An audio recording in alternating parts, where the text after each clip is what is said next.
बोलते हैं, हम बाइबल स्टडी कर रहे हैं। ये केवल एक प्रचार नहीं है, आपका जोश उड़ाने के लिए, जोश बढ़ाने के लिए एक प्रचार नहीं है। हम थोड़ा बाइबल सिस्टमैटिकली पढ़ने के लिए सीख रहे हैं। उसमें एक टॉपिक है जो पवित्र आत्मा, उसके बारे में हम अभी स्टडी कर रहे हैं। आपको एक बात बताना चाहता हूं मैं, कि हम अपने बच्चों को स्कूल में भेजते हैं। सब लोग ध्यान से सुनिए इस बात को। हम क्यों भेजते हैं अपने बच्चों को स्कूल में? क्योंकि उनका एजुकेशन लेवल बढ़े, उन्नति हो जाए। जैसे संसारिक के तौर पे अगर देखोगे तो बच्चों का बढ़ोतरी या किसी के भी जो लाइफ का ग्रोथ कैसे होता है, एजुकेशन के द्वारा ही होता है। चीजों को समझना, उसी लेवल में आगे बढ़ना, उसका जरूरी समझ करके हम अपने बच्चों को स्कूल भेजते हैं। तो एजुकेशन लोगों का ग्रोथ का बहुत एक क्या बोलते हैं, फंडामेंटल चीज है, बेसिक चीज है।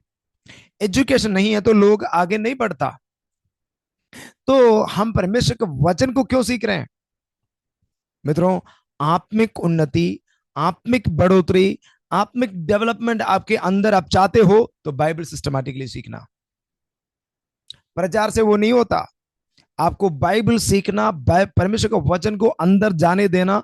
जितना वजन अंदर जाओगे, वजन में आप मजबूत बनकर रहोगे, तो आपका बढ़ोतरी होंगे। जहां परमेश्वर का वचन नींव है, वो नींव आप अच्छे से डालना। अगर नींव प्रॉपरली नहीं डालोगे तो आपका, आप जब बढ़ोगे, बढ़ोतरी होंगे अपने लाइफ में, आप कभी भी स्थिर नहीं रह सकता, कभी भी टूट सकता, कुछ भी आपके साथ हो सकता है। तो आज से लेकर आप एक निर्णय ले अपने लाइफ में, मैं बाइबल को अच्छे से पढ़ाई करूंगा, बाइबल को बहुत अच्छे से अध्ययन करूंगा। प्रचार सुनने की बात नहीं कर रहा हूं मैं।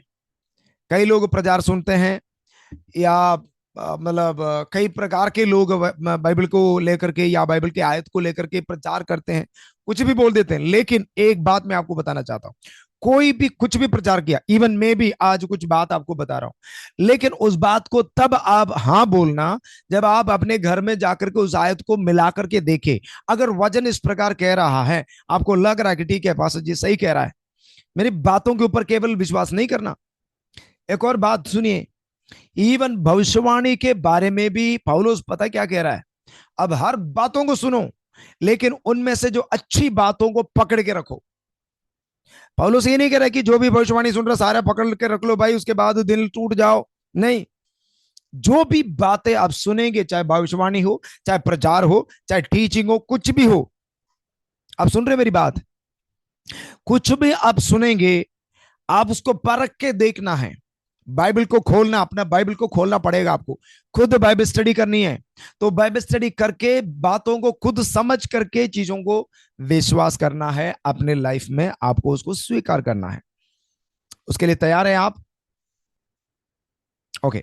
तो कल कुछ बातें हमने किया, उसका जो बाकी मैं आपको बताने के लिए चाहूंगा। उसके बाद फिर दो तीन बातें और हैं, उसके और आपका ध्यान को लेकर जाने के लिए मैं चाहता हूं।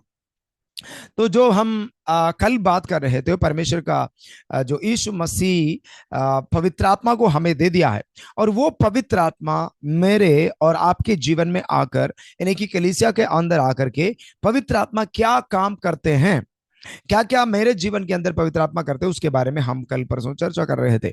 तो उसका बाकी कुछ बात है जो आज बता करके फिर दूसरी एक और बात की ओर आपका ध्यान लेकर जाने के लिए मैं चाहता हूं। ओके। कुछ बातें हमने कल डिस्कस किए थे और परसों भी डिस्कस किया, शायद आपको समझ में आया होगा। अगर समझ में नहीं आया तो मैंने उसको रिकॉर्ड करके जो लिंक में डाला हूं, जो ग्रुप में डाला हूं, सिस्टर को दिया हूं, आप उसको जरूर सुन लेना। ओके। तो हमने काफी सारी बातें कल बात किया था, मैं उसके बारे में आज रिपीट करने के लिए नहीं चाहता हूं। बस मैं आपको ये याद दिला करके आगे बढ़ने के लिए चाहता हूं। कल हमने लास्ट में बात किया था, यीशु मसीह हमें पवित्र आत्मा इसलिए दिया है कि जो पवित्र आत्मा यीशु मसीह के अंदर आया, तो वो यीशु मसीह पवित्र आत्मा के दौरान अपना जो सेवकाई किया, यानी कि परमेश्वर का गवाह बना, सुसमाचार सुनाना शुरू किया, राज्य का प्रचार किया।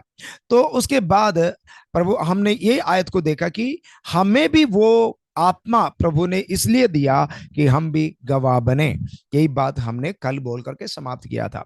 अगला पद के और अगली बात के और आपका ध्यान को लेकर जाने के लिए मैं चाहता हूं, पवित्र आत्मा हमारे जीवन में क्या क्या काम करता है।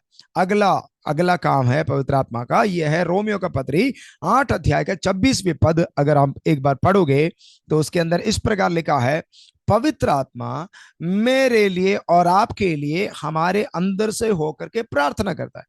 तो जो कई बार हम नहीं जान पाते, लेकिन फिर भी पवित्र आत्मा मेरे लिए और आपके लिए प्रार्थना करते। कितनी आशीष की बात है।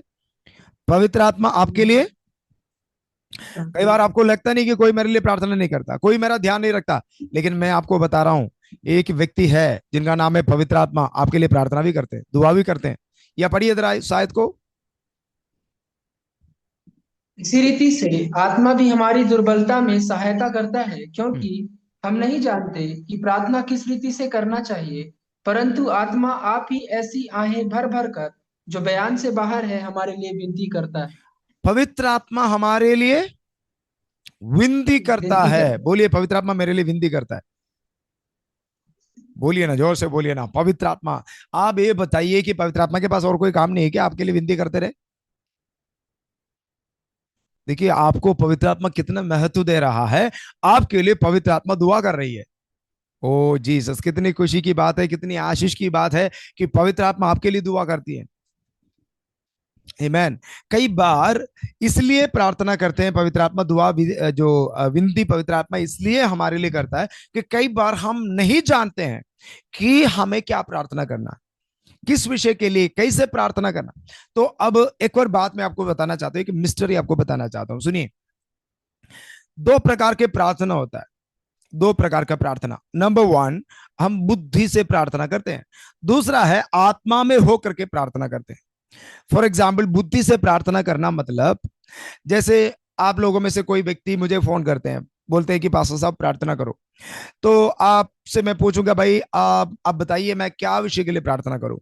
तो आपने बता दिया, भाई मेरा स्टडी के लिए प्रार्थना करो, या नौकरी के लिए प्रार्थना करो, जो परिवार के लिए प्रार्थना करो, या आत्मिक उन्नति के लिए प्रार्थना करो। जब आपने बताया तो मेरा दिमाग में आ गए, तो मेरा दिमाग इस्तेमाल करके मैं बुद्धि से प्रार्थना करते हैं।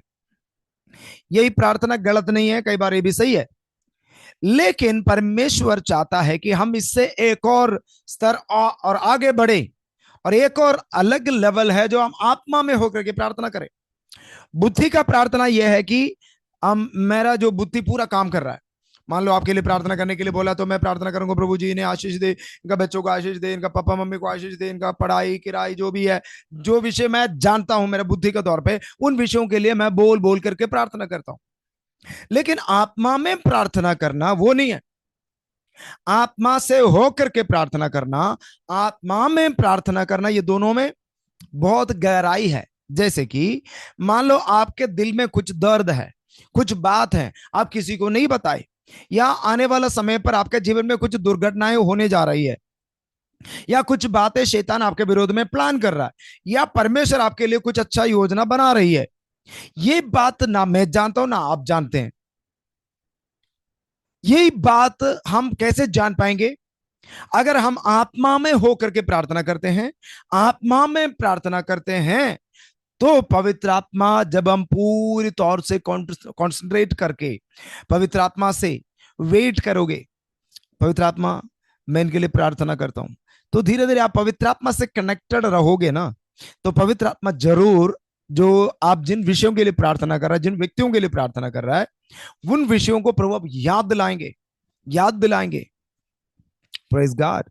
ये प्रचार में भी होता है, कई बार प्रचार करते करते, कई बार लोग आपस में बात करने वाली बातें आप प्रचार में बोलोगे। लोग घर में जो बातें करते, कई बार कलीसिया में ऐसे अनुभव होता है, लोग घर पे जो बात करके कलीसिया में आकर के बैठेंगे, और हम प्रचार के द्वारा वो बोलेंगे, तो लोग बोलेंगे, ये सोचेंगे, भाई ये पास्टर जी को कैसा पता चला।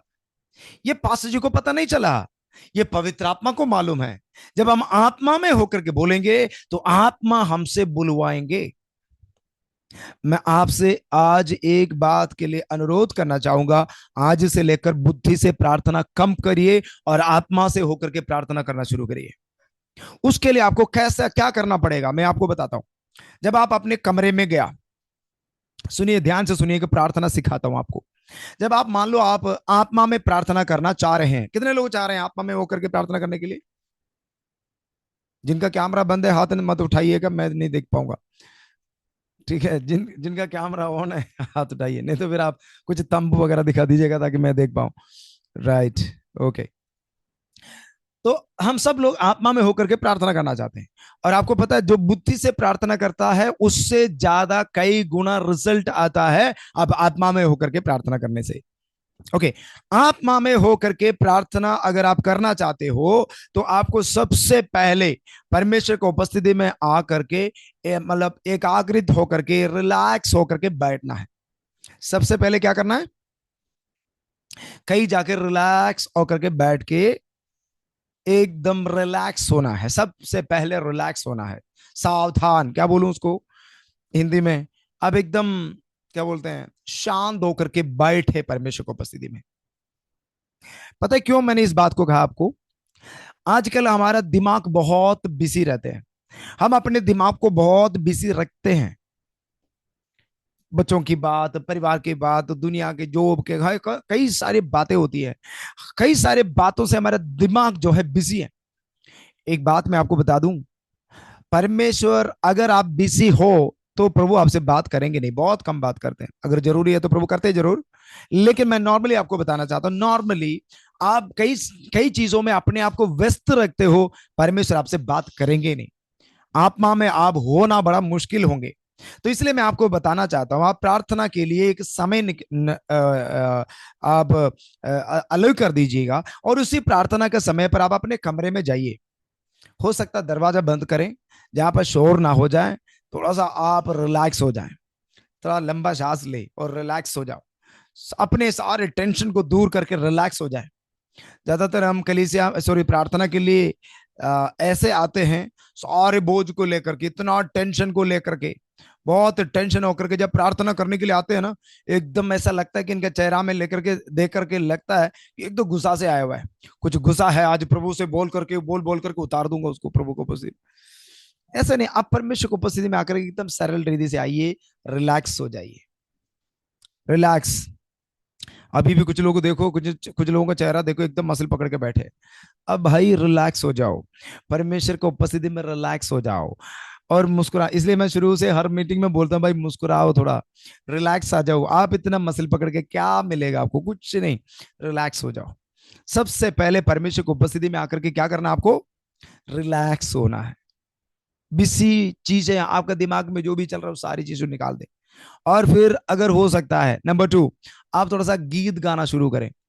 गीत वो वाला नहीं गाना है जैसे कि मेरा कष्ट सारा उड़ जाएगा, ये सब चीजें, कष्ट क्लेश इन सारी चीजें नहीं, उन सारी चीजों को भूल जाए। प्रभु को स्तुति करने वाला, परमेश्वर को आराधना चढ़ाने वाली गाना अगर आप गा सकते हैं तो आप गाइए।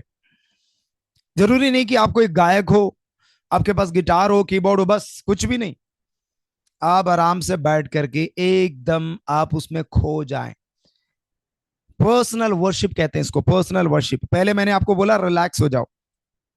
नंबर 2, आप परमेश्वर की उपस्थिति में आकर के पर्सनल वर्शिप करिए, व्यक्तिगत रूप में आराधना करिए।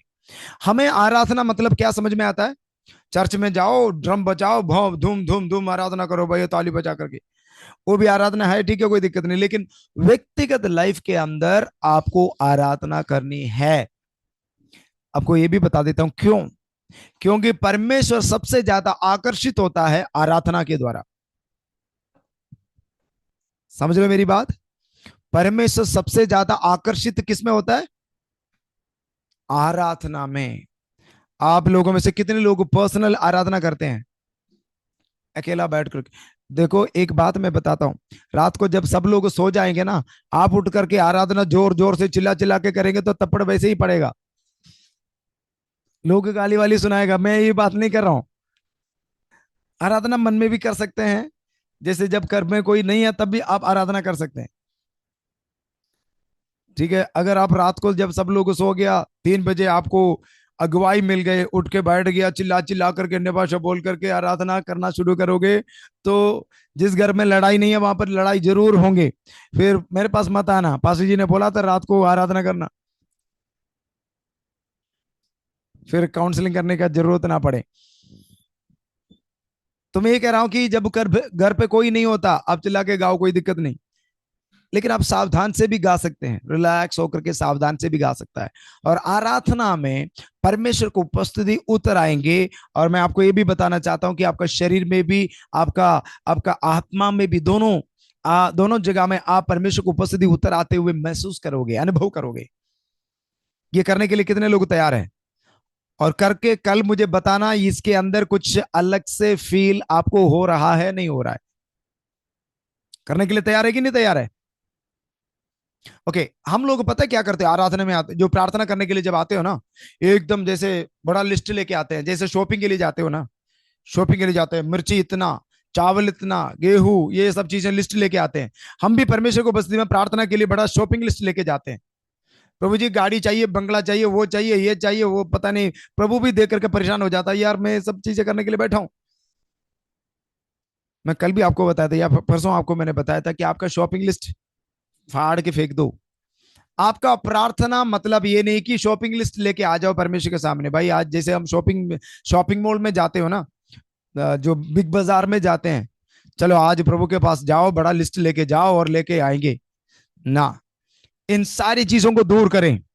आप प्रभु के उपस्थिति में रिलैक्स हो जाओ, अपने टेंशन को दूर करके। प्रभु का वचन कहता है अपनी सारी चिंता प्रभु पर डालो, और उसके बाद अब आराधना करना शुरू करो। और आराधना करते करते करते करते आपका मन एकदम कॉन्सेंट्रेट हो जाए, प्रभु के बारे में सोचे, प्रभु के महानता के बारे में सोचे, उन्हें स्तुति करे। उस आराधना के अंदर परमेश्वर को उपस्थिति आपका शरीर में आपको अनुभव होना शुरू हो जाएंगे। कितने लोगों ने ऐसे अनुभव किया है अभी तक? ओके। बहुत कम लोगों ने। तो आज उसको प्रैक्टिस करना, ठीक है? ये आपका होमवर्क है, आज प्रैक्टिस करना। ओके। कुछ लोग, मैं ये बोलने के लिए चाह रहा था, कुछ लोग ये शॉपिंग लिस्ट लेके आकर के है ना, फिर ये घंटा ऐसे बिना रुके, बिना पानी पी के, बिना जो इवन क्या मुंह के अंदर पानी है वो भी मतलब अंदर नहीं करते हैं, इतना जोर से चिल्ला चिल्ला करके, बिना रोक करके, इतना तेज तेज 100 फास्ट स्पीड में ऐसे बोलते, प्रभु जी वो दे दे, गा दे दे, गाड़ी दे, बोल बोल बोल करके आधा 1 घंटे में हम थक जाते हैं। थक गया तो एकदम रिलैक्स हो जाते हैं, हमें लगता है कि हाँ प्रभु ने मेरी प्रार्थना सुन लिया है। अरे मित्रों, हम अपने आप को इतना परेशान में क्यों डाल रहे हो? आप रिलैक्स होकर के, शांत होकर के बोले, प्रभु मुझे ये जरूरत है, ये काम आज होना है। तो आप शांत होकर के बोलेंगे तो प्रभु नहीं जानता, प्रभु नहीं समझेंगे। मैं सबसे जो लोग जो बहुत ज्यादा जोर जोर से चिल्ला चिल्ला के प्रार्थना करते हैं ना, इसलिए प्रार्थना करते हैं, उनको दिल के अंदर विश्वास नहीं कि प्रभु करेंगे। वो उनको लग रहा है कि मैं जोर से बोलूं ना, उतना प्रभु जोर से करेंगे काम को। कुछ नहीं, ऐसा कुछ नहीं है। प्रभु आपके लिए उत्तर देंगे, प्रभु आपके लिए काम करेंगे, वो रिश्ता के ऊपर है, रिश्ता के ऊपर है। आपको लग रहा है कि लासर का कब्र के सामने जाकर के यीशु मसीह ने चिल्ला चिल्ला करके बोला, हे लासर बाहर आ, यीशु नासरी के नाम से चिल्ला चिल्ला के बोले होंगे? यीशु ने एक छोटा सा प्रार्थना किया वहां पर, बोला, हे पिता, तो हमेशा मेरा प्रार्थना सुनता है, और मैं विश्वास करता हूं आज भी सुनता है, सुन लिया है। इतना ही प्रार्थना, आमेन बोल करके उन्होंने आंख खोल करके लासर की ओर देख करके बोला, लासर बाहर आ। एक शब्द कहा तो बाहर आ गया। क्यों? अच्छा, एक और बात बताता हूं आपको। जो कोई सेवा करते हैं ना, कितने लोग सेवा करते हैं, आप लोग सुनिए इस बात को, गुस्सा नहीं करना मेरे से, मैं एक बात खुल के बता रहा हूं, ठीक है? जो सेवक है, गुस्सा नहीं करना, जो बात मैं बोल रहा हूं उसी लेवल में उसको समझना। यीशु मसीह ने कोई बीमारों के लिए प्रार्थना किया क्या? हाँ या ना? कुछ तो हिलाओ भाई, मुंडी हिलाओ तो समझ में आएगा। नहीं? ठीक है, यीशु मसीह ने कोई बीमारों के लिए प्रार्थना नहीं किया। और यीशु मसीह मुझे और आपको भी नहीं कहा कि बीमारों के लिए प्रार्थना करने के लिए। यीशु मसीह ने क्या बोला? तुम बीमारों के ऊपर हाथ रखोगे तो चंगे हो जाएंगे। हम कलीसिया में पता क्या करते हैं, कोई बीमार वाला आ गया तो फिर हम 7 डेज का फास्टिंग प्रेयर डिक्लेयर करते हैं। अगर वो दुष्टात्मा है तो फिर वो 21 दिन का होंगे। यीशु मसीह पूरा रात भर प्रार्थना किया करता था, और दिन में जब जो बीमार आते थे उनके ऊपर हाथ रख के प्रार्थना प्रार्थना नहीं किया, हाथ रख के बोला भाई चंगा हो गया चले जाओ। कुछ लोगों के ऊपर देख करके बोला भाई चंगा हो गया चले चले जाओ। यीशु मसीह ने किसी के लिए भी प्रार्थना नहीं किया। तो मेरा सवाल है, तो अगर आपके सामने कोई बीमार वाला आ गया, मैं पास्टर्स के लिए बोल रहा हूं, प्रार्थना एक दूसरे के लिए करना है, दूसरे विश्वासियों के लिए, पवित्र संत लोगों के लिए प्रार्थना करना जरूरी है, लेकिन मैं ये कह रहा हूं कि कोई बीमार वाला आ गया तो उनके लिए प्रार्थना क्यों कर रहे हो? आप विश्वास के साथ हाथ रख के बोले चंगा ही हो गया, चले जाओ। उतना हिम्मत आपके अंदर आना है, ये प्रभु ने दिया है पवित्र आत्मा का सामर्थ के द्वारा। ओके, हम वही बात को कह रहा था कि पवित्र आत्मा हमारे अंदर से होकर के प्रार्थना कर रहा है, तो इसमें हमें क्या करना है कि हमें परेशान नहीं होना, हम शांत हो जाओ, रिलैक्स हो जाओ और पवित्र आत्मा से कनेक्ट हो जाओ। मैं यही कह रहा था आपको, पहले आप रिलैक्स हो जाओ, आराधना करो, उसके बाद एक माहौल अपने आप बन जाएगा और वहां पर आप पवित्र आत्मा से कनेक्टेड हो जाओ। पवित्र आत्मा आपको बता देंगे क्या प्रार्थना करना है, तो पवित्र आत्मा बीच में अगुवाई देंगे, बाइबल उठाओ पढ़ो, उस समय प्रकाशन मिलेगी। ऐसे करने के लिए तैयार हो? बाइबल ऐसा नहीं पढ़ना है जैसे नॉवल पढ़ते हो। जब आप प्रार्थना के लिए बैठो, रिलैक्स हो जाओ, तो पवित्र आत्मा आपको अगुवाई देंगे, भाई बाइबल उठाओ और अब इस आयत को खोलो और यहां पढ़ना शुरू करो। तो प्रभु उन आयतों के द्वारा जैसे मिस्टरीज बताएंगे, रेवलेशन बताएंगे, प्रभु आपसे बात भी करेंगे। Praise God, hallelujah. तो आज से लेकर आपको यही प्रैक्टिस करना, आत्मा में होकर के प्रार्थना करना, मतलब आपका माइंड वहां रहना। जो व्यक्ति आपके सामने बैठा है ना, उनके ऊपर अपना ध्यान नहीं होना चाहिए, आपका ध्यान पवित्र आत्मा के और होना चाहिए। पवित्र आत्मा बता इनके बारे में बताओ। तो उन व्यक्तियों के बारे में या जिन विषयों के लिए प्रार्थना कर रहा है, उन व्यक्तियों के बारे में पवित्र आत्मा प्रकट करेंगे। इसको कहते हैं आत्मा में प्रार्थना। इतना समझ आ गए? ओके, नंबर अगला, नेक्स्ट हम वापस आ जाएंगे। इफिसियों का पत्र दूसरे अध्याय का 18वीं पद, पढ़ने की जरूरत नहीं, आप इसको नोट कर लेना, बाद में आप अपने घर में जरूर पढ़ लेना।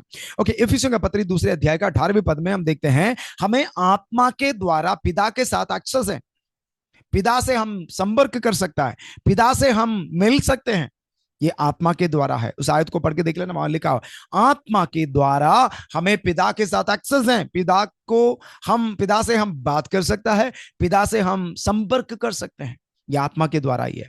ओके, ज्यादा मैं एक्सप्लेन करने के लिए नहीं चाहता हूं। अगला पॉइंट, गलातियों का पत्री 5 अध्याय के 22 और 23 जब पढ़ते हैं, वहां पर जो आत्मा का फल के बारे में लिखा हुआ है, ये भी एक बार वैसे पढ़ सकता है तो बहुत अच्छा रहेगा। पवित्र आत्मा का काम के बारे में हम अभी सीख रहे हैं, तो पवित्र आत्मा आपके अंदर क्या क्या काम करते हैं उसके बारे में हम चर्चा कर रहे हैं। तो अगला पवित्र आत्मा का मुख्य काम है आपके अंदर जो फ्रूट को प्रोड्यूस करना, यानी कि फल को ले आना है। एक बार पढ़िएगा जरा।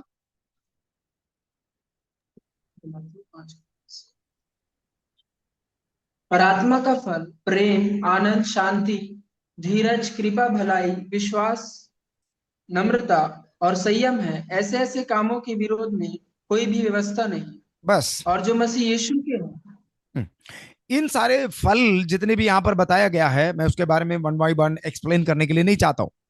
ये फल आपके अंदर लाना किसका काम है? मतलब आपके अंदर प्यार होना चाहिए, धीरज होना चाहिए, जो आपके अंदर जो पवित्र आत्मा का शांति, इन सारे जो गिफ्ट, जो फ्रूट्स होते हैं, ये फ्रूट्स आपके अंदर होना चाहिए। सब लोग इस आयत को नोट करिएगा और कल से आपको इसके लिए प्रार्थना करना, प्रभु मेरे अंदर फ्रूट आने पाए, ये पवित्र आत्मा का काम है।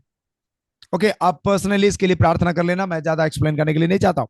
अगर आपके अंदर ये फ्रूट है, तो अगला पवित्र आत्मा का काम है आपके अंदर वरदानों को लेकर आना।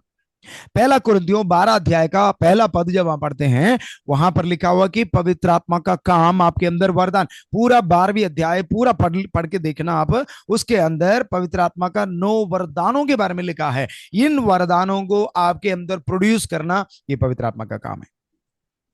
ओके, तो ये दोनों मिलके हैं, ये दोनों बिल्कुल साथ में काम करता है। जैसे आपके अंदर फ्रूट हो, तब आपके अंदर वरदान होंगे, यानी कि आपके अंदर फल होंगे आत्मा का, तब आपके अंदर जो जो वरदान भी प्रभु देंगे। तो जो 12वीं अध्याय का पहला पद एक बार पढ़ लेना जरा, एक चीज मैं उसमें से आपको समझाने के लिए चाहता हूं, पढ़िए जरा, पहला कुरिन्थियों 12 अध्याय का पहला पद। हे भाइयों, मैं नहीं चाहता कि तुम आत्मिक वरदानों के विषय में अनजान हो। ओके, पहला पद में पौलुस इस प्रकार कह रहा है कि भाइयों मित्रों, मैं आपसे यही चाहता हूं कि आप आत्मिक वरदानों के बारे में अनजान ना रहो। मतलब खलीसिया का हर विश्वासियों के बारे में क्या ज्ञान ज्ञान होना चाहिए? वरदानों के बारे में समझ होना चाहिए। भाई वरदान क्या होता है? ओके, सब लोगों को एक और होमवर्क मैं आज दे दूं। आज ये 12 अध्याय पूरा पढ़ना, और क्या क्या वरदान है आपको लिख के रखना, और हर रोज इसके लिए प्रार्थना करना। भाई अगला पद पढ़िए जरा, उसके नीचे पढ़िए।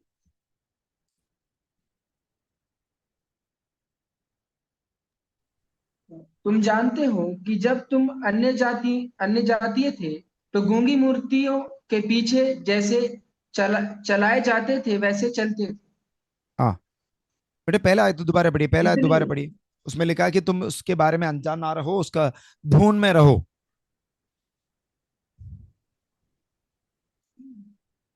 हे भाइयों, मैं नहीं चाहता कि तुम आत्मिक वरदानों के विषय में अनजान रहो। तुम जानते हो कि जब तुम अन्य जातीय थे तो गूंगी मूर्तियों के पीछे जैसे चलाए जाते थे वैसे चलते थे। इसलिए मैं तुम्हें चेतावनी देता हूँ कि जो कोई ओके भाई, परमेश्वर की आत्मा भाई की 14वीं अध्याय में आइए, 14वीं अध्याय, पहला कुरिन्थियों 14वीं अध्याय में आइए, 14।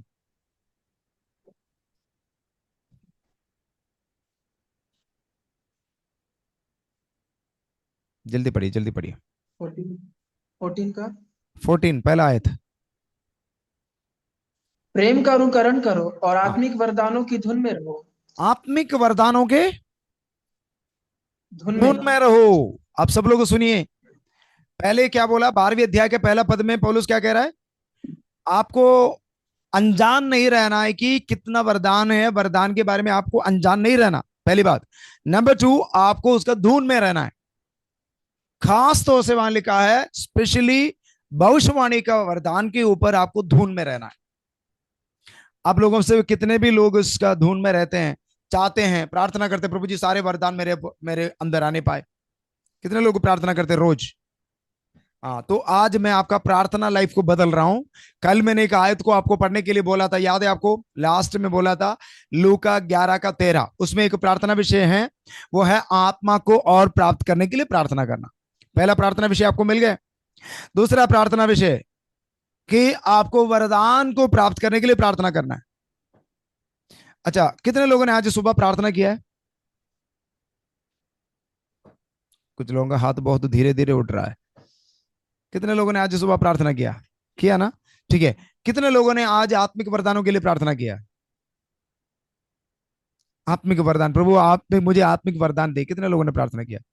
देखो, परमेश्वर का वचन क्या कह रहा है? आत्मिक वरदानों का धुन में रहो। अच्छा, ये भी बताइए आप, एक व्यक्ति को कितना वरदान मिल सकता है?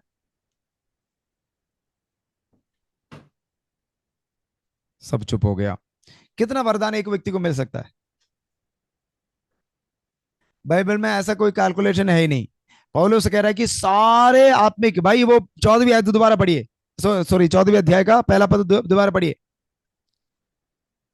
प्रेम का अनुकरण करो और हाँ, आत्मिक वरदानों की धुन में रहो। आत्मिक वरदानों की धुन में रहो। धुन में रहो। आत्मिक वरदानों की धुन में रहो, मतलब एक का नहीं। और उसमें एक चीज उन्होंने खासों से बताया कि उनमें से भविष्यवाणी के, और भविष्यवाणी के लिए आप और धुन में रहो। हेलो, आपके अंदर इच्छा है मैं अन्य भाषा बोलूं, या साथ साथ भविष्यवाणी बोलूं, और चंगाई के वरदान मेरे अंदर आने पाए? जितने भी जो वरदान यहाँ पर बताया गया है वो सारे वरदान मेरे अंदर आने पाए, कितने लोग चाहता है? कुछ लोगों का हाथ उठ भी नहीं रहे हैं। नहीं चाहिए क्या? देखिए, खासतौर से जितने भी सेवक लोग यहाँ पर बैठे हैं ना, सेवक लोग जितने भी मुझे सुन रहा है, मैं आपको एक बात बताना चाहता हूं। जब तक आपके अंदर कोई गिफ्ट ऑपरेट नहीं होता है ना, आपका सेवकाई बढ़ेंगे नहीं। अब लिख के ले लो मेरे से, आपके अंदर कोई ना कोई वरदान होना चाहिए, तभी आपका सेवकाई बढ़ेगी। मैं फिर से आपको बताना चाहता हूं, कोई ना कोई वरदान आपके अंदर होना ही होना है। ये केवल सेवकों के लिए नहीं, विश्वासियों के लिए भी परमेश्वर ने, जो परमेश्वर के दास ने, जो पौलुस ने इस प्रकार को लिखा है कि आप सब लोग, आप बताइए, यहां पर पास्टर का नाम तो नहीं लिखा ना?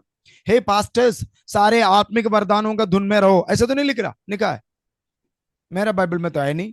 मेरा बाइबल में ये लिखा है कि सारे विश्वासियों के लिए लिख रहा है, कुरिन्थ का, कलीसिया का हर एक विश्वासियों के लिए लिख रहा है। तब कह रहा है कि भाई सारे विश्वासियों के लिए कह रहा है, हे सब विश्वासियों, आत्मिक वरदानों का धुन में रहो।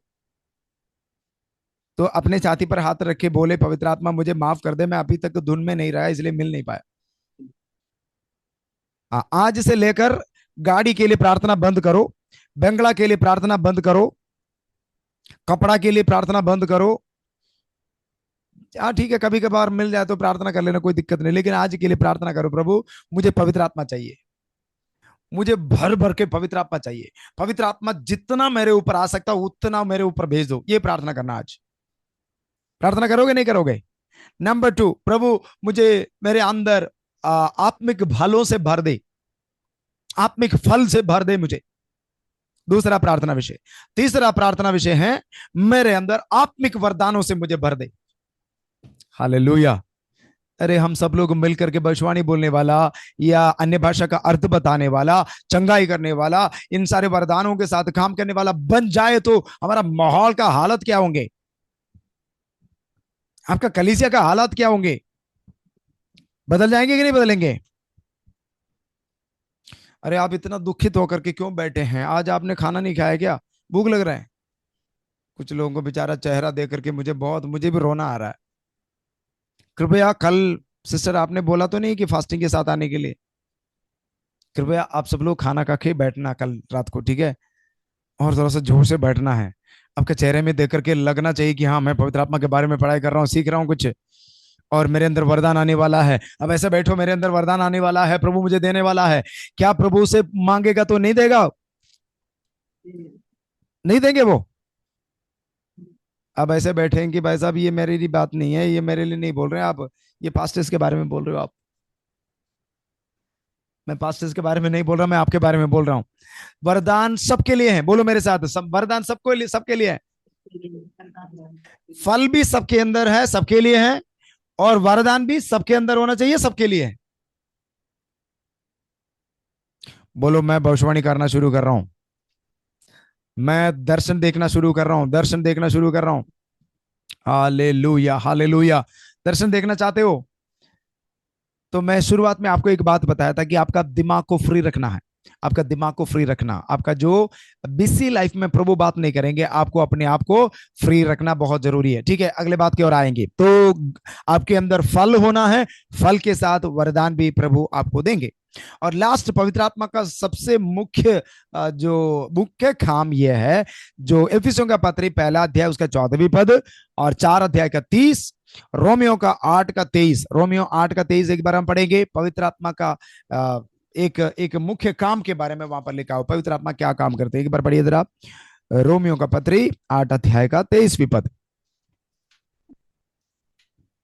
और केवल वही नहीं, पर हम पर भी जिनके पास आत्मा का पहला फल है, आप ही अपने में कराते हैं और लेपालक होने की, अर्थात अपनी देह के छुटकारे की बाट जोहते हैं। ओके, अपने देह का छुटकारा मतलब कि आपका रैप्चर। रैप्चर मतलब पता है क्या है? आपको यहां से स्वर्ग पहुंचाना पवित्र आत्मा का काम है।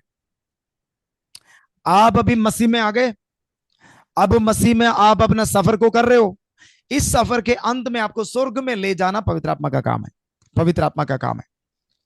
और इस बात को मैं थोड़ा सा और डिटेल में बताने के लिए चाहता हूं इस बात को, ओके? तो पवित्र आत्मा का इतना काम को हमने बता दिया, नंबर 1 बाय 1 बताया, और इससे भी ज्यादा बहुत सारे काम है पवित्र आत्मा का, लेकिन इतना मैंने आपको थोड़ा सा आइडिया के लिए बताया। बाकी आप खुद स्टडी कर लेना पवित्र आत्मा का काम का, नया नियम का जो पत्रियां आप जो पढ़ेंगे तो आपको क्लियरली समझ में आएगा। लेकिन एक बात की ओर आपका ध्यान लेकर जाने के लिए मैं चाहता हूं कि इस जो हम जैसे धरती पर रहते हैं, तो हमारा जीवन के अंदर या जैसे हम इस संसार में रहते हैं, इसी समय पर पवित्र आत्मा हमारे साथ चल करके सच में क्या काम करते हैं, क्या होता है हमारा लाइफ में, उसके बारे में मैं आपको थोड़ा सा समझाने के लिए चाह रहा हूं। अच्छा करता हूं आप सुनने के लिए चाहोगे? कितने लोग सुनना चाहोगे? पवित्र आत्मा सच में आपके लाइफ में क्या काम करते हैं उसके बारे में थोड़ा सा जरा समझना बहुत बहुत जरूरी है, ओके? जैसे आपको मालूम है, इसराइल के लोग जो है पुराना नियम के अंदर, पुराना नियम का कहानी आप जानते होंगे, इसराइल के लोग जो है मिस्र देश में था। कहां पर थे? बोलिए मेरे साथ, इसराइल के लोग मिस्र देश में था।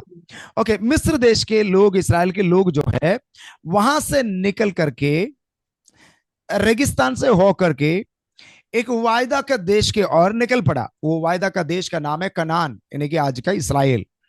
इसराइल इसराइल के लोग जो है यानी कि अब्राहम का संतान इसराइल के लोग कहां से निकल आया? यहाँ पर एक लेफ्ट साइड में आप पिक्चर देख रहे हो, तो इसराइल के लोग वहां से निकल आया मिस्र देश से।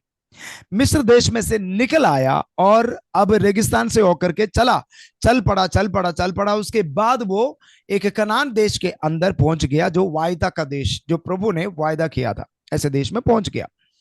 ओके, अब मैं और आप, हम भी ऐसे एक सफर में हैं।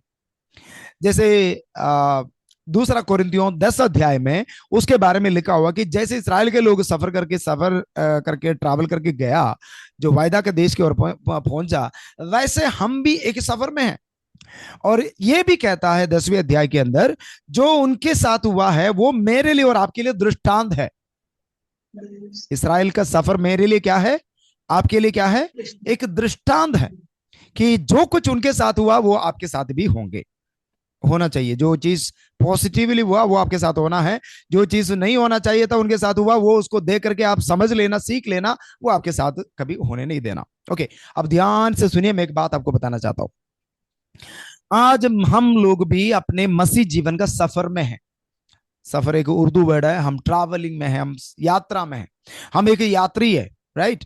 इसराइल के लोग जैसे रेगिस्तान से होकर के यात्रा किया, सफर किया, वैसे मैं और आप भी अपने लाइफ का सफर में हैं। ओके, ये जो इसराइल का सफर के अंदर क्या क्या हुआ करता था, मैं आपको एक बात बताता हूं। शुरुआत में जैसे मिस्र देश में से निकल पड़ा तो मूसा उनका लीडरशिप में था। प्रभु ने मूसा को खड़ा कर दिया लीडरशिप में। मूसा का नेतृत्व में इसराइल के लोग मिस्र देश में से निकल करके रेगिस्तान से होकर के वायदा का देश के ओर पहुंच गया। यहोशू ने उन्हें वहां पर पहुंचा दिया। लेकिन मूसा के साथ जब इसराइल के लोग जब निकल पड़ा तो मूसा ने एक प्रार्थना किया प्रभु के साथ। प्रभु से बोला, प्रभु अगर तेरी उपस्थिति मेरे साथ या हमारे साथ नहीं चल रहा है तो हमें यहां से निकलने नहीं देना। तब प्रभु ने मूसा से क्या कहा कि जरूर मेरी उपस्थिति तेरे आगे आगे चलते रहेंगे। और साथ साथ प्रभु ने यह भी बोला है कि मैं अपने एक स्वर्गदूत को तुम्हारे साथ भेज दूंगा, वो तुम्हारे आगे आगे चलते रहेंगे। चाहे हम इस आयत को एक बार पढ़ के आगे बढ़ेंगे। निर्गमन का किताब 23वें अध्याय उसका 20 से लेकर के 22 तक हम एक बार पढ़ेंगे, तो वहां पर इसराइल के सफर के सामने जो एक स्वर्गदूत चल के जा रहा था, वो स्वर्गदूत के बारे में वहां पर लिखा हुआ है। ओके, अब उस आयत को पढ़ने से पहले ध्यान से सुनिए। इसराइल के लोग जब सफर शुरू किया तो सफर के आगे कौन चल रहा था? एक स्वर्गदूत। उसके बारे में हम आयत में हम अभी पढ़ेंगे। और मैं और आप आज सफर में हैं। हम मिस्र देश को छोड़ा, मतलब हमारे पाप भरा जिंदगी को हमने छोड़ दिया पीछे, और अब हम सफर में निकल चुके हैं। इसराइल के लोग निकल चुका था और वायदा के देश में पहुंच गए थे, और हम लोग अभी निकल पड़ा है, लेकिन अभी भी सफर में हैं। और जो लक्ष्य स्थान पर यानी कि कनान देश के अंदर हम नहीं पहुंचा अभी तक। हमारा कनान देश है स्वर्गीय कनान, यानी कि स्वर्ग राज्य में हमें पहुंचना है, वहां हम नहीं पहुंचा है अभी तक। अभी हम लोग सफर में हैं। ओके, हम इस बात को इसलिए देख रहे हैं, जो कुछ कार्य पवित्र परमेश्वर को उपस्थिति उनके साथ रह करके या स्वर्गदूत को इनके साथ भेज करके प्रभु ने क्या क्या काम उनके साथ किया, वो सारे काम हमें भी ध्यान रखना होगा, वो भी हमारे साथ जरूर प्रभु करना चाहते हैं। ओके, अभी उस आयत को पढ़िएगा। आयत में यह है कि स्वर्गदूत उनके आगे आगे चल रहा है। ओके, उस स्वर्गदूत के बारे में परमेश्वर एक शब्द कह रहा है, प्लीज पढ़िए जरा। सुन, मैं एक दूत तेरे आगे आगे भेजता हूँ, हाँ। जो मार्ग में तेरी रक्षा करेगा और जिस स्थान को मैंने तैयार किया है उसमें तुझे पहुंचाएगा। उसके सामने सावधान रहना और उसकी मानना, उसका विरोध ना करना, क्योंकि वह तुम्हारा अपराध क्षमा ना करेगा, इसलिए कि उसमें मेरा नाम रहता है। यदि तू सचमुच उसकी माने और जो कुछ मैं बस कहूँ वह करे, भाई तो भाई मैं भाई, तेरे बस बस। शत्रुओं। अब जो पहला आय से लेकर के मेरे साथ थोड़ा सा सावधान से एक एक करके पढ़ना। नंबर 1, सब लोग इधर सुनिए। इसराइल के सफर में सबसे आगे कौन जा रहा है? बोलिए मेरे साथ, स्वर्गदूत जा रहा है। ओके, इब्रानियों का पत्री पहला अध्याय उसका 14वीं पद जब पढ़ते हैं, उसके अंदर लिखा हुआ कि मेरे और आपके साथ भी एक स्वर्गदूत है। कितने लोग इस बात को विश्वास करते हैं? बाइबल जो बताते हैं वो है सच में। आपके साथ भी कौन है? बोले मेरे साथ एक स्वर्गदूत। वहां पर प्लूरल फॉर्म में बताया हुआ है, प्लूरल फॉर्म में मतलब कम से कम दो स्वर्गदूत आपके साथ है। तो अपना रोना बंद करके इधर देखो ना, आपके साथ कौन है? दो स्वर्गदूत है आपके साथ। ओके। और पुराना नियम के अंदर परमेश्वर ने कहा कि मेरी उपस्थिति, मेरी उपस्थिति मतलब पवित्र आत्मा। तो नया नियम में दो स्वर्गदूत हमारे साथ है और पवित्र आत्मा भी साथ में। ओके, ये विश्वास है? पवित्र आत्मा आपके संग संग चल रहा है। और एक स्वर्गदूत, कम से कम दो स्वर्गदूत हमारे साथ है, उनके 30, एक बात सुनो ना। ओह कितनी अच्छी बात है, सुनो। ओ हालेलुया, बहुत अच्छी बात सुनिए। 30 लाख लोगों के लिए एक स्वर्गदूत, हम एक जन के लिए दो स्वर्गदूत। हा, प्रेज गॉड। कौन अच्छा है, कौन महत्व, प्रभु कौन किनको ज्यादा महत्व दे रहा है? चलो उस आयत को पढ़ के देखिए। आप तो, आपको तो विश्वास नहीं हो रहा, आपका चेहरा देख करके मुझे लग रहा है आपको विश्वास नहीं हो रहा इस बात को। इब्रानियों का पत्र में आइए जरा, इब्रानियों पहला अध्याय उसका 14वीं पद पढ़िए जरा, 13 और 14 पढ़िए। और स्वर्गदूतों में से उसने किससे कब कहा, तू मेरे दाहिने बैठ, जब जब तक कि मैं तेरे बैरियों को तेरे पांवों के नीचे की पीढ़ी ना कर दूं? क्या वे सब सेवा टहल करने वाली आत्माएं नहीं, जो उद्धार पाने के लिए सेवा करने को भेजी जाती हैं? जो उद्धार होने वाले लोग हैं, जो मैं और आप हमारे बारे में बोल रहा है, उनके लिए स्वर्गदूत क्या काम करते हैं? हमारा सेवा रखवाली टहल। करते हैं, हमारा रक्षा करते हैं, हमारे साथ चलते हैं, हमारा सुरक्षा के लिए परमेश्वर ने स्वर्गदूतों को भेजा हुआ है। कोशिश करूंगा कल स्वर्गदूतों के बारे में और मैं बता दूंगा आपको। ओके, तो स्वर्गदूत आपके साथ है, विश्वास किया आपने? बोलिए मेरे साथ स्वर्गदूत है। रात को अंधेरे में बाहर जाने के लिए डर लगता है? नहीं ना, मम्मी साथ में आना पड़ेगा? नहीं, स्वर्गदूत है आपके साथ, विश्वास करिए स्वर्गदूत है आपके साथ। ओके, पवित्र आत्मा भी आपके साथ है। पुराना नियम के विद, कितनी अच्छी बात है ना। 30 लाख लोगों के लिए एक स्वर्गदूत को प्रभु ने बोला मैं तेरे आगे भेज दूंगा। एक स्वर्गदूत 30 लाख लोगों के लिए काफी था। अब देखिए, मेरे लिए और आपके लिए प्रभु ने दो दो स्वर्गदूतों को दे दिया। हाँ, कितनी अच्छी बात है ना। प्रेज गॉड, प्रभु को धन्यवाद हो, प्रभु को महिमा मिले। प्रभु दो दो स्वर्गदूतों को लेकर के, भाई हमारा मोदी जी के है पास है नहीं ये दो स्वर्गदूत, लेकिन आपके पास है। हालेलुया। हाँ, पूछो ना, उनके पास है नहीं, पूछ को फोन करके पूछ लो, नंबर दे दो उसका। उनके पास है नहीं स्वर्गदूत, लेकिन मेरे पास है, आपके साथ है। Praise God, hallelujah. उनको दुनिया का सिक्योरिटी है, लेकिन हमें स्वर्ग का सिक्योरिटी है। ओ जीसस जीसस जीसस, आमेन। ये है ना अच्छी बात, खुशी की बात। Okay right. तो स्वर्गदूतों को प्रभु ने सामने भेजा, उनके साथ साथ भेजा, लेकिन कुछ बात को कहा, वो बात ध्यान से सुनिएगा।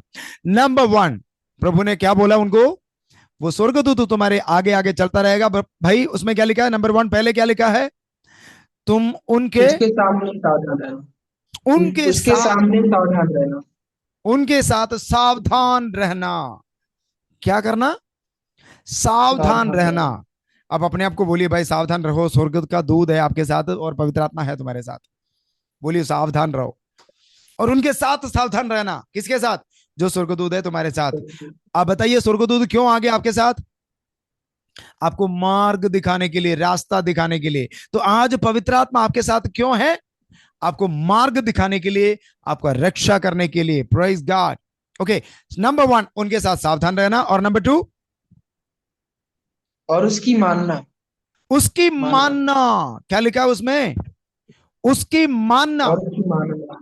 किसकी? जो परमेश्वर ने कहा कि मैं स्वर्गदूत भेज रहा हूं आपके सामने, लेकिन सच में वो स्वर्गदूत केवल स्वर्गदूत नहीं था, परमेश्वर की उपस्थिति ही था। वो उपस्थिति से जो आपके साथ चल रहा है, उनके साथ सावधान रहना और उसकी मानना, उसकी बातों को मानना। और उसका विरोध ना करना। ओके ओके ओके, सुनिए सुनिए सुनिए, क्या नहीं करना? उसका विरोध विरोध ना नहीं करना। करना। मतलब जब भी पवित्र आत्मा आपसे कुछ बातें कहेंगे ना, तो आपको जो बोलेंगे नो, नो मतलब नो ही रहना चाहिए आपका जीवन में। जो परमेश्वर नो बोलता है वो आपका जीवन में नो ही होना चाहिए। चाहे आसमान गिर जाए, गर्दन कट जाए, गला कट जाए, तो भी आपको क्या करना है? परमेश्वर अगर नो बोल दिया तो नो। प्रभु ने हाँ बोल दिया तो कुछ भी हो जाए वो हाँ ही होना चाहिए आपके लिए। Praise God. आप लोगों में से कितने लोग विश्वास करते हैं मेरा जो मसीह जीवन का सफर में पवित्र आत्मा मेरे साथ है, मुझे अगुवाई करने के लिए, मेरा रक्षा करने के लिए और मुझे मार्ग दिखाने के लिए। एक और बात मैं खुल के आपको बताना चाहता हूं, अपना मसीह जीवन अपने आइडिया के अनुसार नहीं चलाना, अपने आइडिया के अनुसार नहीं, पवित्र आत्मा की उपस्थिति से हो करके, पवित्र आत्मा की उपस्थिति को मानते हुए, उनकी बातों को मानते हुए आगे बढ़ना। आशा करता हूं आपको समझ में आ रही है। Praise God. तो यहां पर स्वर्गदूत को बोला है कि पे अटेंशन, और जो कुछ वो कहता है उसको सुनना। और लिखा है उनके विरोध में नहीं बोलना। Rebel, do not rebel against him, do not rebel against him. यूहन्ना 14 अध्याय के 16 पद पढ़ के देखिए, वहां लिखा है, पढ़ने की जरूरत नहीं, आप बाद में पढ़ लेना। वहां पर लिखा है एक आत्मा, जो पवित्र आत्मा तुम्हारे साथ साथ में दे रहा हूं। देखिए, पुराना नियम के इस्राएल के लोग जो है परमेश्वर को उपस्थिति को आमने सामने देखते हुए, वो देख पा रहा था परमेश्वर की उपस्थिति को दूर से, ऐसे उपस्थिति के अंदर वो चलते रहे। लेकिन नया नियम के अंदर मैं और आप, जब पवित्र आत्मा मेरे और आपके लिए परमेश्वर ने दिया, तो परमेश्वर ने क्या बोला? वो तुम्हारे साथ रहेंगे, तुम्हारे अंदर वास करेंगे। पवित्र आत्मा का उपस्थिति को, परमेश्वर को उपस्थिति को लोगों ने बाहर से देखा, दूर से देखा, लेकिन आज मैं और आप इतना इतना आशीषित लोग हैं कि मेरे और आपके अंदर पवित्र आत्मा होकर के हमें चला रहा है। Praise God. कितने लोग इस परमेश्वर को उपस्थिति को अनुभव कर रहे हैं? ये परमेश्वर को उपस्थिति आपके साथ है। ओके, एक और बात बोल करके हम प्रार्थना करेंगे। इस बात को आप ध्यान से सुनने के लिए तैयार हो जाइए। इसराइल के लोग जब मिस्र देश से निकल पड़ा, रास्ता में पूरा 40 वर्ष लगा। 40 वर्ष वो रेगिस्तान में था, जहां खाना पीना कुछ भी नहीं था, ना कोई होटल है, ना कोई कपड़े के लिए दुकान है, ना कुछ भी नहीं था वहां पर। लेकिन आपको मालूम है, जहां विपरीत परिस्थिति में परमेश्वर ने 40 वर्ष उन्हें खिला दिया, उन्हें पिला दिया, उन्हें जो कुछ जरूरत थी सब कुछ परमेश्वर ने विपरीत परिस्थिति के अंदर परमेश्वर ने पूरा कर दिया। समझ में आ रही मेरी बात आपको? जंगल में क्या मिलेगा भाई? खाना पीने का कुछ सुविधा है जंगल में? बिल्कुल नहीं। आप पूछ के देखिए, एक जन के लिए नहीं, 2 लोगों के लिए नहीं, 30 लाख लोगों के लिए जंगल से पानी आ गया, जंगल से खाना आ गया, जंगल से सुरक्षा आ गए। क्या नहीं मिला उनके सफर में? कोई चीजों का कोई कमी नहीं रहे। सारे बातें प्रभु पूरा करके दे दिया। ये कहां से आए? मैं आपसे पूछ रहा हूं, इनका खाना कहां से आया? वहां पर तो कोई दुकान तो नहीं था ना। ये वहां पर कहीं रुक के खेती बाड़ी तो नहीं किया, उनका गेहूं आ जाए खेती से, कहीं रुका तो नहीं, चल पड़े थे सारे लोग। चलते चलते इनका खाना कहां से आया, आप बताइए? 30 लाख लोगों के लिए एक बार पानी पीने के लिए कितना पानी चाहिए होगा भाई? कितना टन लीटर पानी चाहिए, बताइए? ये पानी सब कहां से आ गए? पीने का लायक पानी जंगल से कहां आ गए? कैसे आ गया? खाना कहां से आ गया? लगभग 33 जो राक्षस जाति इनसे लड़ने आए, 33 राक्षस जाति उनसे लड़ने आए, जो इनसे बड़े बड़े आकार के लोग हैं, लेकिन किसी के सामने हरने का मौका नहीं दिया। इनका सुरक्षा आया कहां से? Praise God. इसराइल के लोग ना प्रार्थना किया, ना मांगा प्रभु से कुछ भी, फिर भी प्रभु ने करके दे दिया। तो प्रभु प्रूफ करके दिखा रहा था, प्रभु मतलब कि मैं तुम्हारे लिए काफी है, मैं तुम्हें संभाल सकता हूं, चाहे जंगल हो, चाहे जितने भी विपरीत परिस्थिति क्यों ना हो, मैं तुम्हारे लिए काफी हूं, मैं तुम्हें संभाल सकता हूं। प्रभु ये दिखा रहा था। Praise God. आपसे मैं फिर से वो सवाल करना चाहता हूं, इनका खाना कपड़ा सब कुछ कहां से आया? अब सोच के देखिए कहां से आया। मैं उसका उत्तर बताता हूं आपको। जो उपस्थिति मेघ का खंभे में उनके ऊपर ऊपर चल रहा था ना, जो आग के खंभे में परमेश्वर की उपस्थिति उनके संग संग चल रहा था, इनका खाना पीना रहना सारा सब कुछ, इवन इनका चंगाई सब कुछ उसी उपस्थिति में थी, जहां जो उनके संग संग जो चल रहे थी। Praise God. अब मैं आपसे पूछना चाहता हूं, आपका खाना कहां से आएंगे? आपका पानी कहां से आएंगे, आपका सुरक्षा कहां से आएंगे, आपके लिए सब कुछ। जब तक आपका सफर नहीं पूरा होंगे, तब तक आपको जो कुछ जरूरत है कहां से प्रोवाइड होंगे, आप बताइए। हालेलुया। मैं आपको बताना चाहता हूं, जो उपस्थिति आपके साथ चल रहा है ना, उस उपस्थिति के अंदर सब कुछ है। जब तक आप अपने सफर को पूरा नहीं करोगे, उस सफर के अंदर जो कुछ आपको जरूरत है, सब कुछ उस उपस्थिति के अंदर है, अंदर है, अंदर है। हाथ उठा करके परमेश्वर को धन्यवाद कर सकता है। हालेलुया। खुदा को बोलिए, प्रभु मेरा मेहनत के द्वारा नहीं मैं आज खाना खा रहा हूं, प्रभु मुझे दे रहा है। Praise God. कई बार हमें लगता है कि मैं मेहनत कर रहा हूं, मैं खा रहा हूं, नहीं। जो क्या बोलते हैं, प्रोवर्ब्स, नीति वचन, नीति वचन के अंदर इस प्रकार लिखा है, परमेश्वर जो संपत्ति को देता है लोगों के अंदर, और इंसान का मेहनत उसके साथ कुछ जोड़ता नहीं है। मतलब हम हमें लगता है कि हम मेहनत कर रहा है, जरूर है मेहनत करता है, लेकिन फल लाता, फल देता वो प्रभु है। Praise God. मैं एक संदेश बोल करके समाप्त करके प्रार्थना करना चाहता हूं आपके लिए। कई बार हमारा जो इस सफर में, कई बार हम खुद सोचने लग जाते हैं कि प्रभु क्या मैं पहुंच पाऊंगा वहां पर, मेरा सफर मैं पूरा कर पाऊंगा, मेरा खाना कहां से आएंगे, मेरा भविष्य क्या होगा, मेरा जरूरतें कहां पूरे होंगे, कैसे मैं आगे चलता रहूंगा। पूरा विपरीत परिस्थिति है, काफी सारे मुसीबतें आ रही है मेरे जीवन में, मैं कैसे आगे बढ़ूंगा, कैसे आगे बढ़ूंगी। कई बार कई चीजों को लेकर के हम सोचने लग जाते हैं, मेरा मदद करने के लिए कोई नहीं है, मेरा सहायता करने के लिए कोई नहीं है। कई बार कई चीजों को लेकर के हम सोचने लग जाते हैं। कई बार भूखा रहना पड़ता है, कई बार मुसीबतों को सामना करना पड़ता है, विपरीत परिस्थिति आ जाते हैं जीवन में। लेकिन मैं आपको एक बात बताना चाहता हूं, परमेश्वर का उपस्थिति अगर आपके साथ हो ना, पवित्र आत्मा आपके साथ हो, तो आपको चिंता करने की जरूरत नहीं है। इसलिए यीशु मसीह ने बोला, आज के लिए खाना पीना है तो बस करो, कल के लिए चिंता मत करो, कल के लिए परमेश्वर प्रोवाइड कर देगा।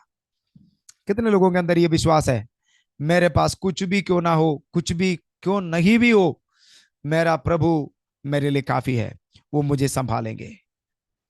रोने वालों, रोना बंद करो, प्रभु है साथ में। आमीन, हालेलुया। चाहे जितने भी विपरीत परिस्थिति की हो, इसराइलियों से पूछो ना, इसराइलियों से पूछो, वो बता देगा तुम्हें, वो हमें बता देगा। चाहे लाल समुद्र आए, उपस्थिति के अंदर ताकत है उसको दो भाग करने के लिए। हाँ, युद्ध आए तो इसराइलियों से पूछे, वो बोलेगा भाई युद्ध करने की जरूरत नहीं पड़ेगा, यहोवा तेरे लिए लड़ेगा।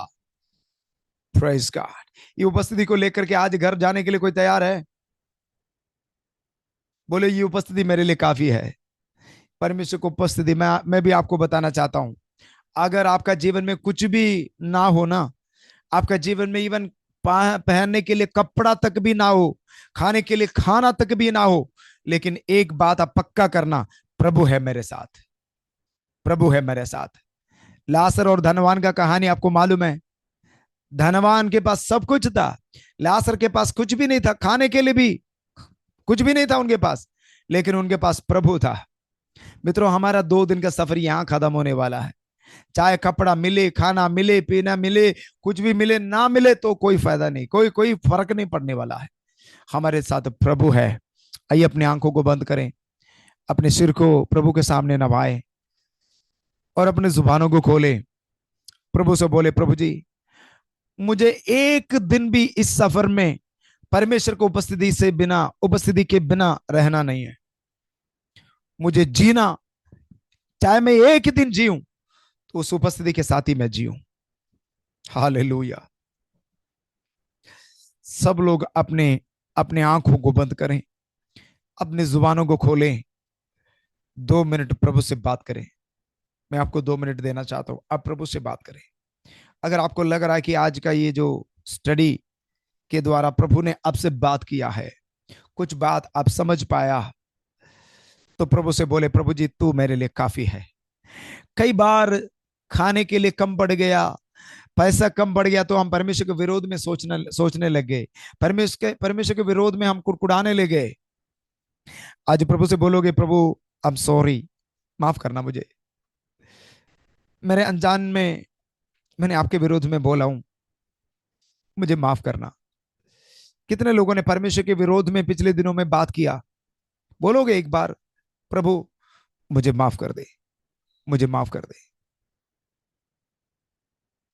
जैसे लाल समुद्र के सामने इसराइल के लोग आया।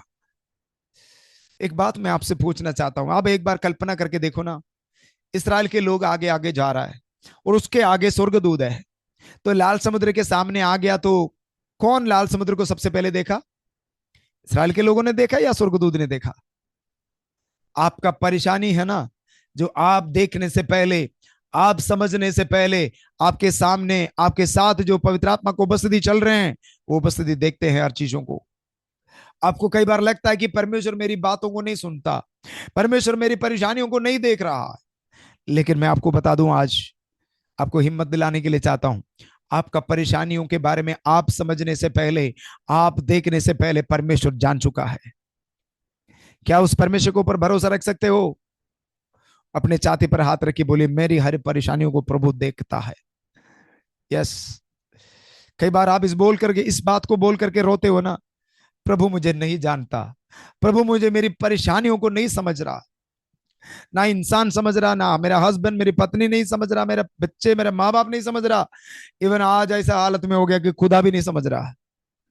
लेकिन मित्रों, मैं आपको बता रहा हूं, आपके हर एक दुख को, हाँ, प्रभु जानता है जरूर।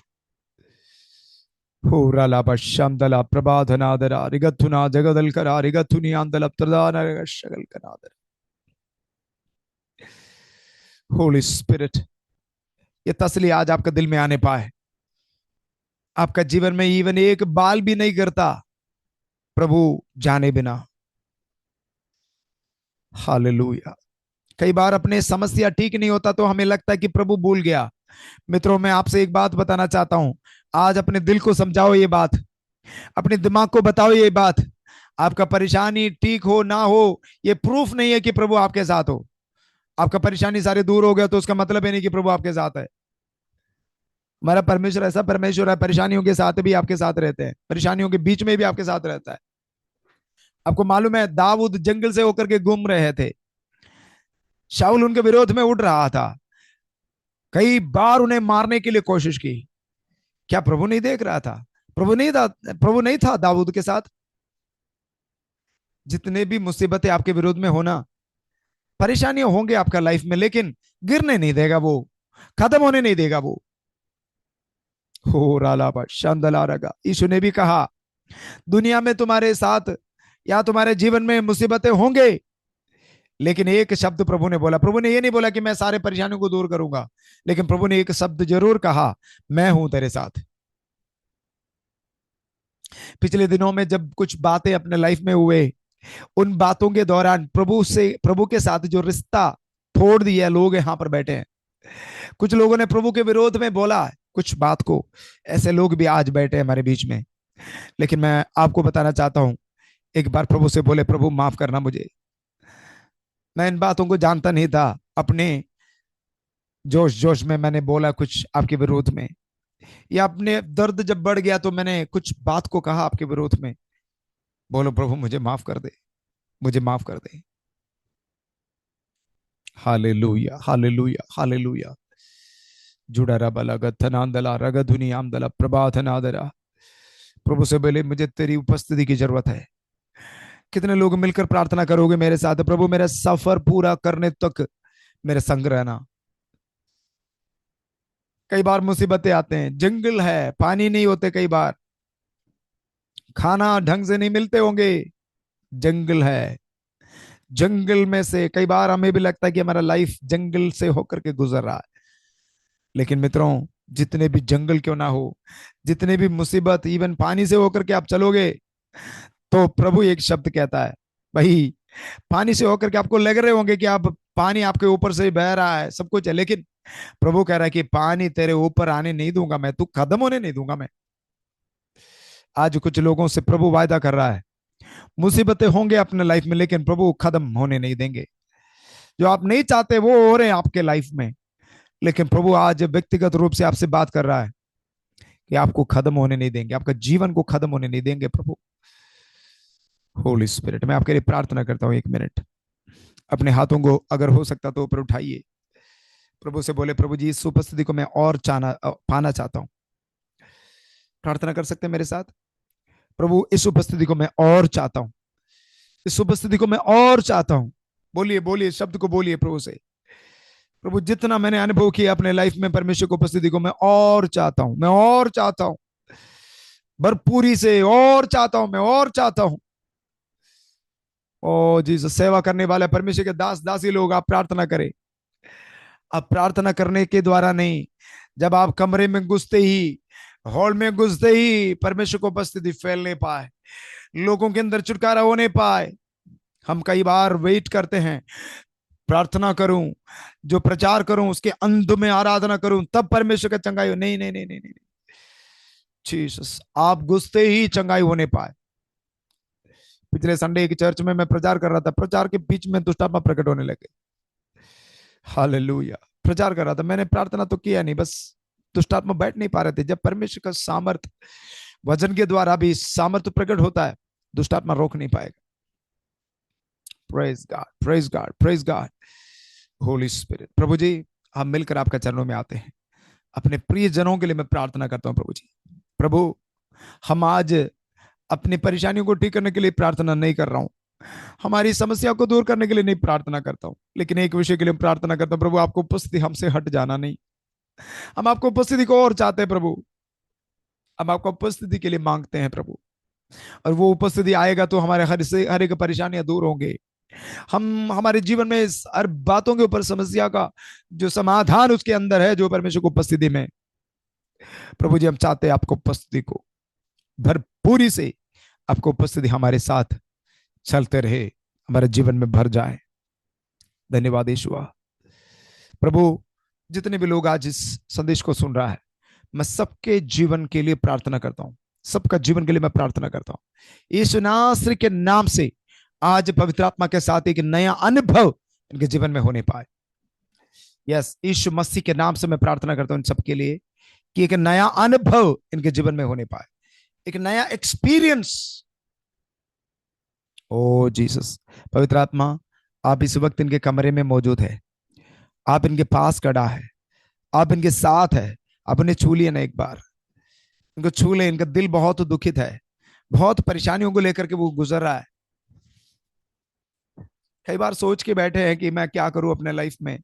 तो भी एक बार छू लो ना, नहीं एक बार छू ले, उनके ऊपर हाथ रखिए एक बार, अपने जो सामर्थ्य हाथ उनके ऊपर एक बार रखिए, हर एक समस्या दूर होने पाए और आपका नजदीक आने पाए।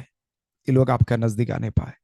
आपके हाथों में समर्पित करता हूं पिता, आपके हाथों में समर्पित करता हूं। होरालाबा शमथना, जो दुनिया नहीं कर सकता वो आप कर सकता है, जो दुनिया नहीं जान सकता वो आप जान सकता है, जो दुनिया पहुंचा नहीं सकता वहां पर आप इन्हें पहुंचा सकता है। यीशु नासरी के नाम से वो हो जाए, यीशु नासरी के नाम से वो हो जाए। अपने से किए धन्यवाद यीशु नासरी के नाम से मांगते हैं, आमीन आमीन।